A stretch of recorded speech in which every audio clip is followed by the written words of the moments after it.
അത്ര അത്ഭുതകരമായിട്ട് വളർത്താൻ കഴിയും അത്രയും വളർത്തും. ഭഗവാന്റെ പ്രത്യേകത എന്ത് വേണം തരും. പിന്നെ നമുക്കൊരു മടുപ്പ് വന്നു കഴിഞ്ഞാലാണ് പ്രശ്നം.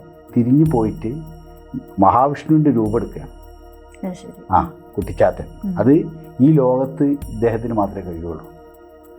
ചാത്തൻ സ്വാമിക്ക് മാത്രമേ കഴിയുള്ളൂ. കാരണം അത്രയും പവറാണ്.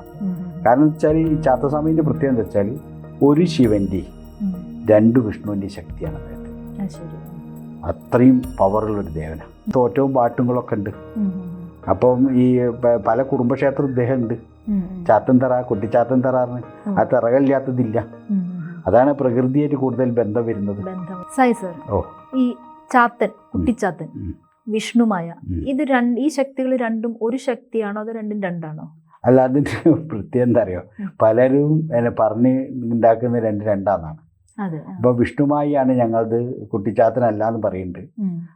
സത്യത്തിൽ അതിൻ്റെ ഒരു കഥ എന്താ വെച്ചാൽ കുട്ടിച്ചാത്തൻ തന്നെയാണ് വിഷ്ണുമായ, രണ്ടും ഒന്ന് തന്നെയാണ്. അപ്പോൾ അതിനെ എങ്ങനെ വന്നു വെച്ചാൽ ഈ കുട്ടിച്ചാത്തൻ്റെ അച്ഛനെ കാണാൻ വേണ്ടി കൈലാസത്തിലേക്ക് ഇദ്ദേഹം ചെല്ലുകയാണ്.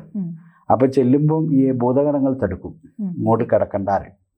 അപ്പോൾ ഇയാൾക്ക് അങ്ങോട്ട് പ്രവേശനമില്ല. കാരണം ഭഗവാന്റെ മകനാന്ന് എത്ര പറഞ്ഞാലും ഭൂതഗണങ്ങൾക്ക് മനസ്സിലായില്ല. അപ്പം ഇദ്ദേഹമാണ് ധ്യാനത്തിലാണ്. അപ്പം ഇയാൾ എന്ത് ചോദിച്ചാൽ തിരിഞ്ഞു പോയിട്ട് മഹാവിഷ്ണുവിൻ്റെ രൂപം എടുക്കുകയാണ്. കുട്ടിച്ചാത്തൻ. അത് ഈ ലോകത്ത് ഇദ്ദേഹത്തിന് മാത്രമേ കഴിയുള്ളൂ. ചാത്തൻ സ്വാമിക്ക് മാത്രമേ കഴിയുള്ളൂ. കാരണം അത്രയും പവറാണ്. കാരണം വെച്ചാൽ ഈ ചാത്തസ്വാമീൻ്റെ പ്രത്യേകത എന്താ വെച്ചാൽ ഒരു ശിവൻ്റെ 2 വിഷ്ണുവിൻ്റെ ശക്തിയാണ് അദ്ദേഹത്തിന്. അത്രയും പവറുള്ളൊരു ദേവന. അപ്പം ഇതിൻ്റെ ഒരു പേര് നമ്മുടെ ഗ്രന്ഥങ്ങളിലൊക്കെ കുക്ഷി ശാസ്താവ് എന്നാണ്. ശാസ്തപ്പൻ വേറൊരു പേരുണ്ട്. അപ്പോൾ ഇദ്ദേഹം ഈ വിഷ്ണു അതിൻ്റെ രൂപം എടുത്തു ചെന്ന ഭൂതങ്ങൾക്ക് പിന്നെ പ്രശ്നമല്ല. മഹാവിഷ്ണുവാണ് വരുന്നത്. കയറിക്കോളാൻ പറയും, പോയിക്കോളാൻ പറയും. അങ്ങനെ അച്ഛനെ കണ്ട് അനുഗ്രഹം വാങ്ങി വരുമ്പോൾ അന്ന് തൊട്ട് പേര് വീണു വിഷ്ണു മായ. അതായത് ഒറിജിനൽ വിഷ്ണു അല്ല, മായയിൽ വിഷ്ണു ആയി ചെന്നോ, അതാണ് വിഷ്ണു മായ എന്നുള്ള പേര്. അത് അറിയാതെ പലരും പറയുന്നതാണ്. അത് ചില ദിക്കിൽ കുട്ടിച്ചാത്തൻ എന്ന് പറയും, ചില ദിക്കിൽ ചാത്തൻ എന്ന് പറയും, ചില ദിക്കിലേക്ക് വിഷ്ണുമായ എന്ന് പറയും. ഇപ്പൊ തൃശ്ശൂർ ഭാഗത്തൊക്കെ വിഷ്ണുമായ എന്ന് പറയും. അപ്പോൾ ഈ വിഷ്ണുമായ എന്നുള്ളത് പേര് സ്വീകരിച്ചതാണ്, അതായത് വന്ന് ചേർന്നാണ് അനുഭവത്തിന്റെ വെളിച്ചത്തിൽ. മറ്റത് കുട്ടിച്ചാത്തൻ തന്നെ. അതിൽ പൂർവീയ പേരാണ് കുക്ഷി ശാസ്താവ്. അതുപോലെ ഈ ചാത്തൻ എന്ന് പറയുന്ന ശക്തി, അത് പലപ്പോഴും പലരും തെറ്റിദ്ധരിക്കുന്നുണ്ട്. ഒരു കൊട്ടേഷൻ എടുക്കുന്ന ഒരാൾ, അല്ലെങ്കിൽ ഒരു ദുരാത്മാവ് എന്നുള്ള രീതിയിൽ, അതായത് മോശപ്പെട്ട കാര്യങ്ങൾ ചെയ്യാൻ ഉപയോഗിക്കുന്ന ഒരു ശക്തി എന്ന നിലയിൽ. അതിലെത്രമാത്രം സത്യമുണ്ട്? അതിൽ ഒരു സത്യമില്ല. കാരണം എന്താ വെച്ചാല് നമ്മളെ ശബരിമല ശാസ്താവ് അതായത് അയ്യപ്പസ്വാമി, അതിൻ്റെ അതേ കണ്ടീഷൻ നിൽക്കുന്ന ഒരാളാണ് ഈ സംഭവം. പിന്നെ ഇതിനെ വെച്ചിട്ട് നമ്മളിപ്പോൾ ഒരാളെ വെച്ചിട്ട് നമ്മൾ അങ്ങനെ ചെയ്യാന്നുള്ള രീതിയുണ്ട്. ചില മന്ത്രവാദികളൊക്കെ അങ്ങനെ ചെയ്യുന്നുണ്ട്. അതൊന്നും ഇപ്പം ഇവിടെ ഇല്ലയെന്ന് പറയാൻ പറ്റില്ല.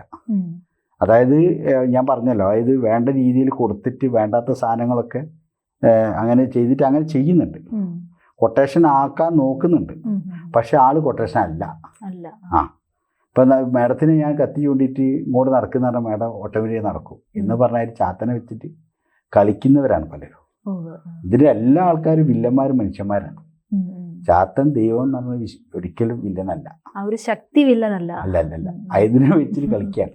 അപ്പൊ നമ്മൾ ആ കുട്ടിച്ചാത്തൻ എന്ന് പറഞ്ഞ സിനിമ മേഡം കണ്ടിട്ടുണ്ടാവുമല്ലോ, അതിലുണ്ട് ഒരു നിധി കിട്ടാൻ വേണ്ടിയിട്ടാണ് ഈ ചാത്തനെ വെച്ചിട്ട് ആ മന്ത്രവാദി ഉപയോഗിക്കുന്നത്.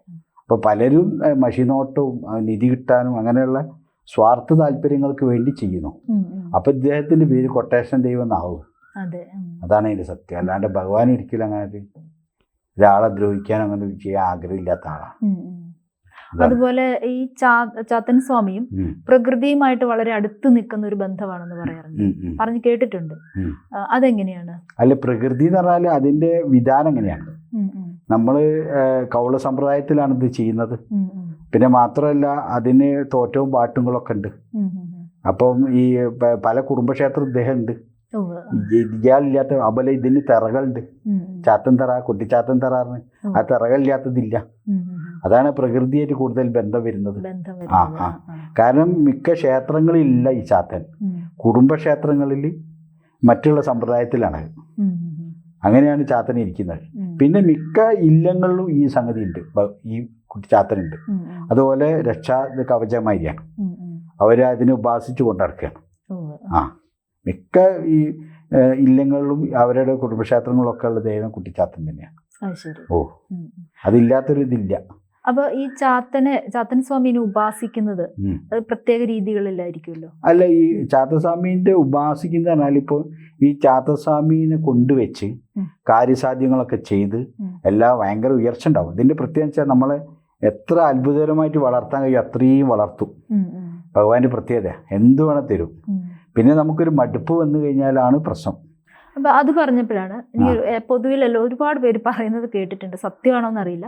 ഈ ചാത്തൻ സ്വാമിനെ പ്രാർത്ഥിച്ചു കഴിഞ്ഞ ഒരു കാര്യം സാധിച്ചു കഴിഞ്ഞു കഴിഞ്ഞാല് പിന്നീട് നമ്മൾ ആ വഴി പോയില്ലെങ്കിൽ, അതായത് അതിനൊരു നന്ദി പ്രകടനം ഉണ്ടായില്ലെങ്കിൽ ഭയങ്കരമായിട്ട് അതിനെ ബാധിക്കും, അല്ലെങ്കിൽ നെഗറ്റീവായിട്ടുള്ളൊരു ഫലം വരും എന്ന് കേട്ടിട്ടുണ്ട്. അത് എങ്ങനെയാണ്? അതായത് ഇതിലിപ്പോ നമ്മൾ വെച്ചാൽ ഇപ്പൊ നമ്മൾ ഈ പ്രാർത്ഥന വളരെ സത്യമാണ്. അതായത് ചില ആൾക്കാർ പറയും ചാത്തൻ ഞാൻ അത് കൊടുക്കാം. ഇവരിത് പറഞ്ഞിട്ട് പിന്നെ അത് മറന്നു പോകും. ഞാൻ പറഞ്ഞു മനസ്സിലായോ? പക്ഷെ ചാത്തൻ സ്വാമിന്റെ പ്രത്യേകത എന്ന് വെച്ചാൽ എന്താണോ പറഞ്ഞത് അയാൾ അവിടെ അത് നോട്ട് ചെയ്ത് വെക്കും. പിന്നെ തന്നിട്ടില്ലെങ്കിൽ വന്ന് ചോദിക്കും, അല്ലെ ബുദ്ധിമുട്ടാക്കും. അതൊരു സത്യം. അത് നമ്മളിപ്പോൾ മേഡത്തിന് ഞാനൊരു വാക്ക് പറഞ്ഞാൽ തന്നിട്ടില്ലെങ്കിൽ അത് എന്തായാലും വരുമല്ലോ സംഭവം.